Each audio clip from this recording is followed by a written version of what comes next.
Hello friends, I am Avinash Patil. Welcome all of you on my YouTube channel e-learning. Today we are going to study the activities which is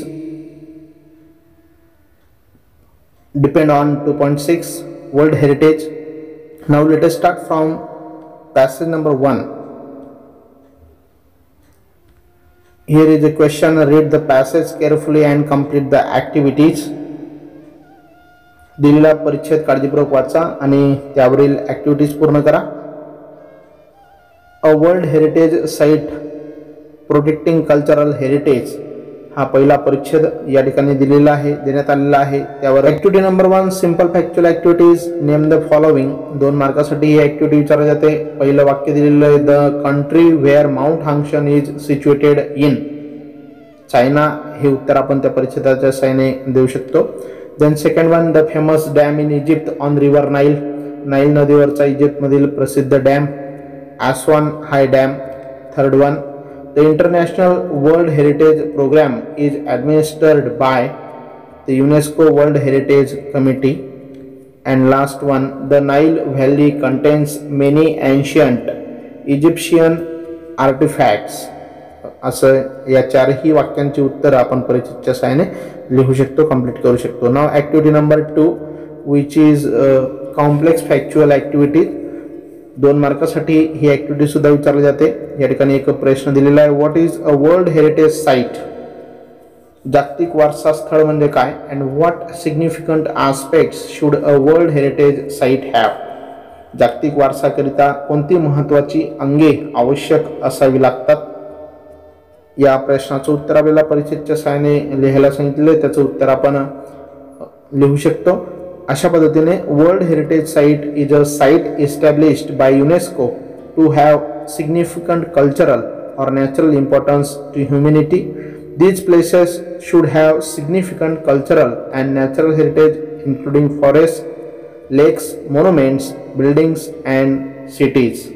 तर अशा पद्धतीने आपण त्या प्रश्नाचं उत्तर या परिच्छेदाच्या सहाय्याने लिहू शकतो.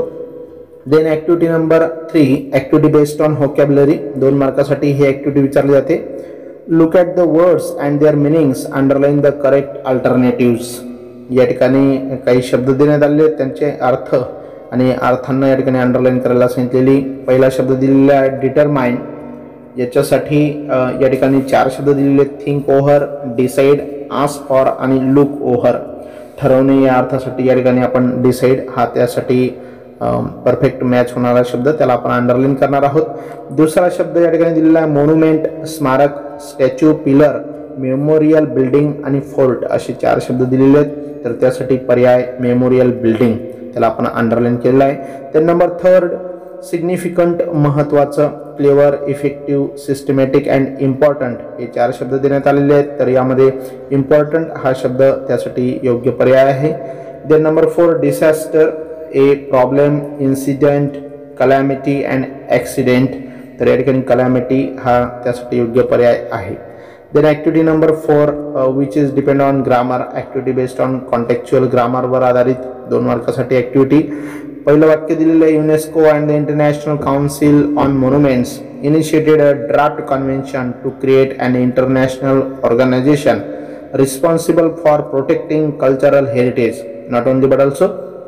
दिलेल्या वाक्यामध्ये नॉट ओनली बट ऑल्सोचा उपयोग करून त्याचं उत्तर आपल्याला या ठिकाणी लिहायचं आहे. दिलेल्या वाक्यामध्ये 2 कर्ते आहेत आणि दोन्ही कर्ते भिन्न आहेत. त्यांच्या अगोदर आपण नॉट ओनलीचा उपयोग करणार आहोत. सुरुवातीला नॉट ओनली युनेस्को अँड काढून बट ऑल्सोचा उपयोग. But also the international council on monuments initiated a draft convention to create an international organisation responsible for protecting cultural heritage. अशा प्रकारे आपण त्या वाक्यामध्ये नॉट ओनली बट ऑल्सो वापरू शकतो. Then second sentence world heritage sites can be a combination of both cultural and natural areas. Not only but ऑल्सोचा या ठिकाणी उपयोग करायचा आहे. या ठिकाणी सुद्धा आपण त्याचं उत्तर लिहिताना सुरुवातीला वर्ल्ड हेरिटेज साइट्स कॅन बी आणि या ठिकाणी ऑब्जेक्ट भिन्न आहेत. Can be a combination, object जे आहेत कल्चरल आणि नॅचरल एरियाज त्यांच्या अगोदर बोथ हा शब्द काढून बोथच्या ऐवजी नॉट ओनली कल्चरल आणि नंतर अँड काढून बट ऑल्सो नॅचरल एरियाज, अशा प्रकारे आपण ते उत्तर लिहू शकतो. World heritage sites can be a combination of not only cultural but also natural areas. Then last activity which is depend on personal response. It has also 2 marks. 2 मार्कांसाठी ही activity विचारली जाते.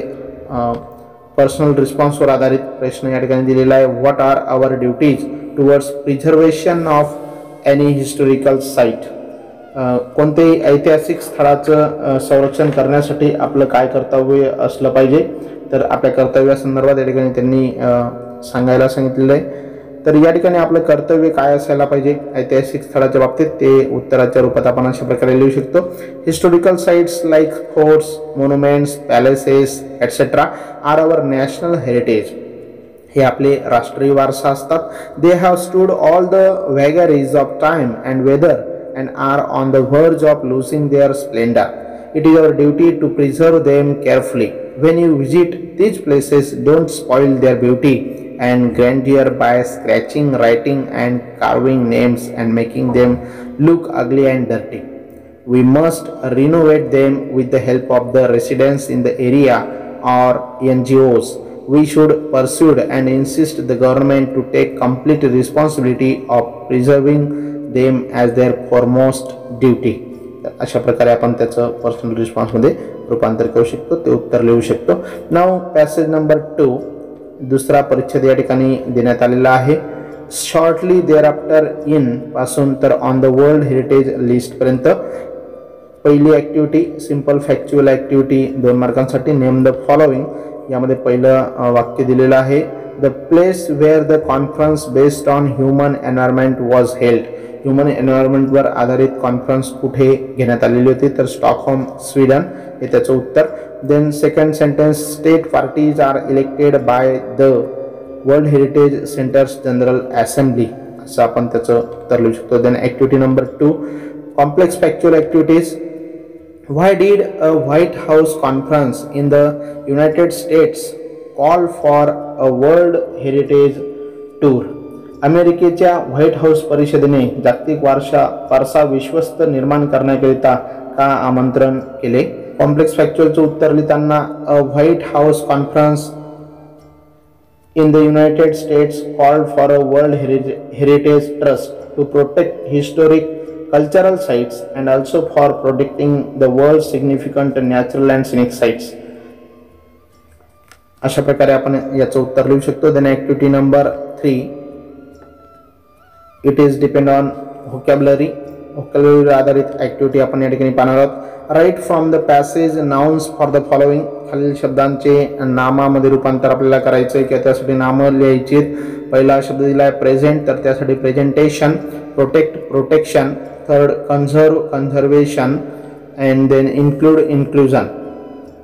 Next activity number 4, activity based on contextual grammar. या ठिकाणी देण्यात आलेला आहे. The state parties are responsible for identifying and nominating new sites. Not only but ऑल्सोचा उपयोग करताना the state parties are responsible not only for identifying but also for nominating new sites. अशा प्रकारे आपण त्याचं उत्तर लिहू शकतो. दुसरं महत्त्वाचं उदाहरण, the state parties are responsible for identifying and nominating new sites. Use as well ॲजचा उपयोग करत असताना या ठिकाणी the state parties are responsible for identifying as well as nominating new sites. अँडच्या जागेवर या ठिकाणी आपण ॲज वेल ॲजचा उपयोग केला. Then activity number 5, personal response. प्रश्न या ठिकाणी दिला आहे. Why do you like to visit tourist spots. तुम्हाला पर्यटन स्थळांना भेट देणे का आवडते, तर त्याचं उत्तर आपण अशा प्रकारे लिहू शकतो. I like to visit some tourist spots not only for comfort and relaxation but for expanding my knowledge and for knowing our culture, history and glory of the past. They enlarge our knowledge, vision of life and enlighten your intelligence. These visits give us true education of life and soothe our minds. पर्यटन स्थळांना भेट देण्यामागचा उद्देश या ठिकाणी स्पष्ट केलेला आहे का त्यामुळे आपल्याला कम्फर्ट अँड रिलॅक्सेशन म्हणजे आपल्याला आरामदायी वाटतं, थोडं रिलॅक्स आपल्याला वाटतं. But for expanding my knowledge, त्याचबरोबर आपल्या ज्ञानाच्या कक्षा रुंदावण्यासाठी हे महत्त्वाचं असतं. आपली संस्कृती आपल्याला जाणून घेण्यासाठी महत्त्वाचं असतं. Knowing our culture, history and glory of the past, भूतकाळातल्या काही ऐतिहासिक घटना असतील, गोष्टी असतील त्या जाणून घेण्यासाठी आपल्याला त्या ठिकाणी भेट देणं गरजेचं आहे किंवा महत्त्वाचं आहे असं या ठिकाणी आपण नमूद करू शकतो.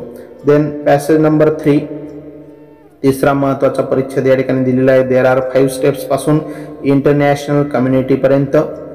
Activity number 1, simple factual activity, complete the following sentences. The inventory of the state party is called the tentative list. हा शब्द वापरून आपण ते वाक्य पूर्ण करू शकतो.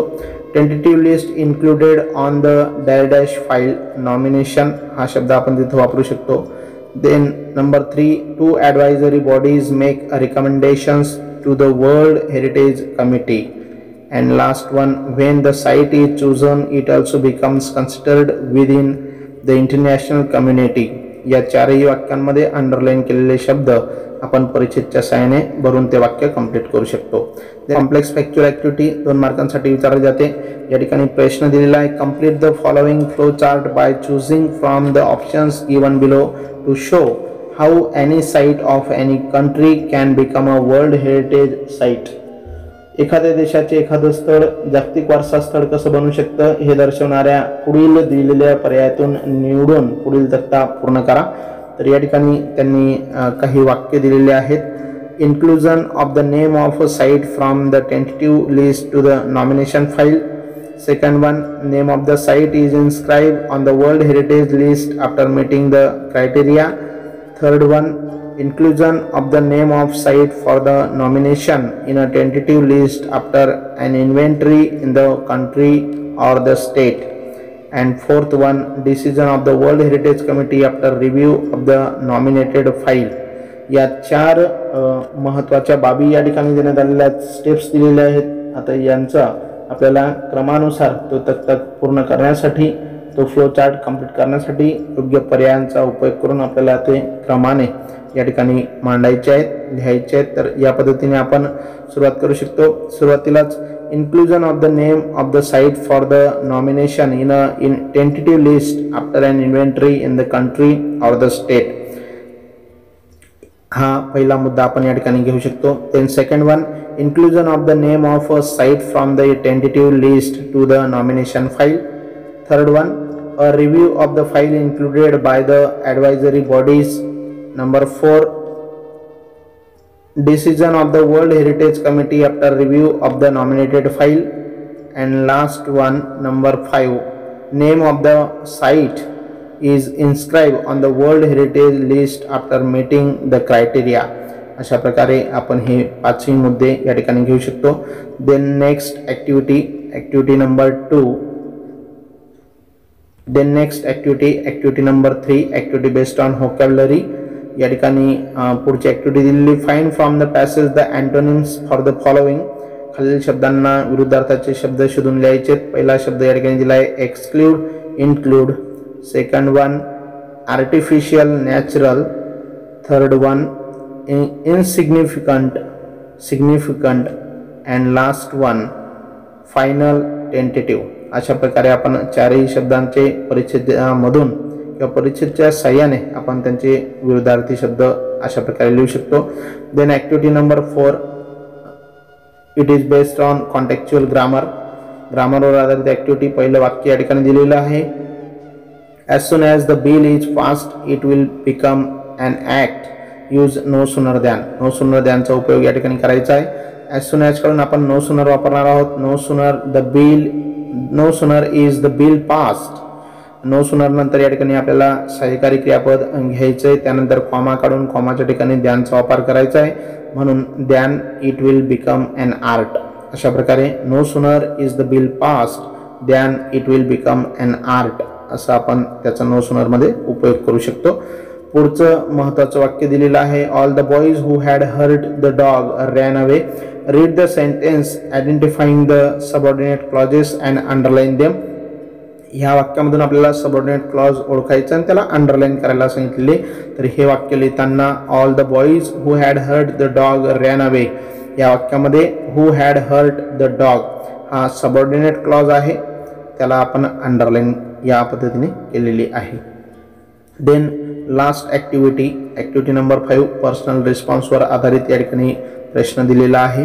व्हाय do you think should we preserve the world heritage sites? जागतिक वारसा स्थळे आपण का जतन करून ठेवावीत असं तुम्हाला वाटतं?